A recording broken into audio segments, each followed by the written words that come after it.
Bonjour à tous, merci Marc pour cette introduction et pour tout ce qu'on peut faire à la SOP et notamment le cycle d'odontologie pédiatrique que j'ai aussi la charge que Marc a pu vous présenter et qui, avec des scénarios qui emmènent les gens en montagne ou à la savane, peut être très intéressant et je vous incite à regarder nos communications dessus parce que ça va être c'est assez intéressant.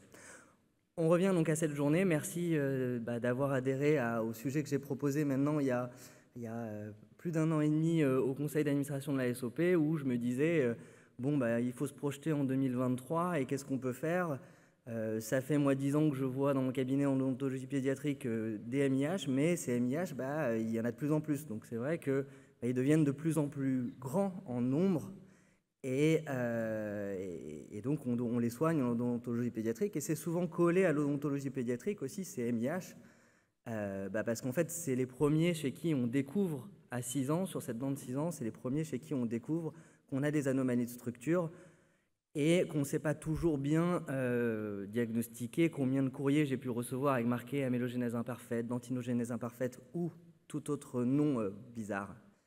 Deuxième constat que je me suis fait, c'est que les patients que j'ai commencé à soigner, 10 ans plus tard, ils commençaient à avoir 16, 17, 18 ans et je commençais à les envoyer vers mes confrères omnipraticiens et plusieurs retours me disaient « mais qu'est-ce que tu as fait ? Je comprends pas bien, tu as mis une coiffe, je comprends pas bien, tu as vraiment fait une restauration bizarre, qu'est-ce que je peux faire derrière ?» Et c'est le titre est là, vient de là, c'est MIH deviendra grand parce qu'en fait c'est vrai que ces patients qui étaient des enfants deviennent des adultes. Et ces adultes, en omnipratique, il va falloir les soigner, il va falloir réussir à répondre à toutes les problématiques que pose la MIH, que ce soit dans le secteur postérieur avec des restaurations, comme on le voit avec cet amalgame qui est assez gros, c'est pas une dent qui est toute jeune, mais qui peut être très difficile à reconstituer. Et deuxième problématique dans le secteur antérieur. Donc la journée, on l'a conçue en deux, on va dire en 3 temps.